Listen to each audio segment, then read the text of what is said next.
ঠাকুরেরা দুই চরণে আমার প্রণাম। পরমারাধ্য জগৎজননী শ্রী পরমারাধ্য দুই চরণে আমার প্রণাম। পরম পূজ্যপাদ শ্রী বরদারা দুই চরণে আমার প্রণাম। পরম পূজ্যপাদ শ্রী আচার্য দেবের দুই চরণে আমার প্রণাম। পরম পূজ্যপাদ শ্রী অবিন্দার দুই চরণে আমার প্রণাম।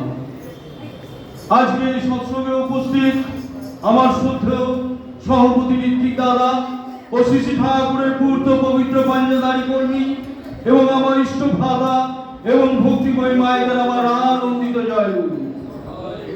আজ আমাদের প্রচন্ড আনন্দের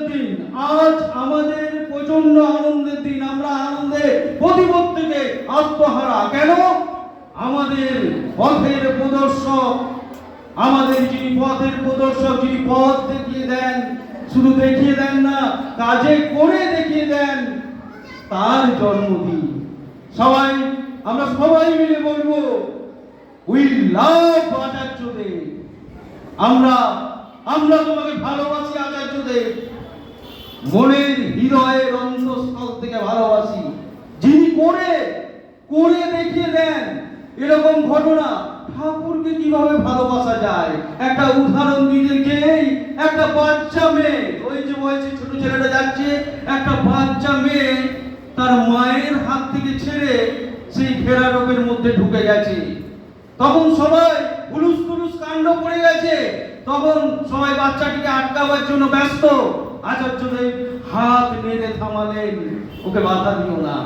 যখন আচার্যদেবের কাছে এলো, তখন পরম পূজ্যপাদ শ্রী আচার্যদেব কি বললেন? তুই কি আমাকে কিছু দিবি? মেয়েটি বাঁ পকেট থেকে চকলেট দিল। আর কিছু দিবি? ডান পকেট থেকে চকলেট দিল। আর কিছু দিবি? বুকের পকেট থেকে চকলেট দিল। বলছে আর কিছু দিবি? ওই বাচ্চা মেয়েটি তখন হা করে মুখে একটা চকলেট ভরা ছিল, সেটি বার করে দিতে গেছে। পরম পূজ্যপাদ শ্রী আচার্যদেব 1 মিনিট নীরব থাকলেন। নাটমণ্ডপ যেন পিন পড়লে আওয়াজ করবে, সেই অবস্থায় তারপরে বললেন, ঠাকুরকে এভাবেই ভালোবাসতে হয়। সমস্ত কিছু নিজেকে উজাড় করে দিয়ে ভালোবাসতে হয়। এই হচ্ছে ভালোবাসা। এবং তিনি শুধু নিধান দেন না, আজকে এই যে ডিউটি ওয়ার্কের একেবারে আজকে প্রতিজন স্বীকার করবেন। আজকে প্রতিজন শ্রী পরম পূজ্যপাদ শ্রী আচার্যদেবকে নির্দেশ করে দিয়েছিলেন, এই প্রত্যেকে পালন করে আজ কত সুন্দর আছে, চাঙ্গা আছে। এবং আমি তো ভোরের প্রার্থনায় অনুভব করতে পারি, 70 তার বেশি বয়সী মায়েরা যখন প্রার্থনা আসে, তারা কি মনের আনন্দে প্রার্থনা আসে। রথতলা থেকে মায়েরা প্রার্থনা করতে আসে, চিন্তা করতে পারেন। এরকমই একটা উদাহরণ, ছোট্ট 2 মিনিটের। এরকমই একটা দাদা গেছে, বলছে আমার মা প্যারালাইসিস হয়ে যাবার জোগাড়, আমার মা চলতে পারে না। পরম পূজ্যপাদ শ্রী আচার্যদেব তাকে বললেন, মাকে ডিপি ওয়ার্কে নিয়ে যান।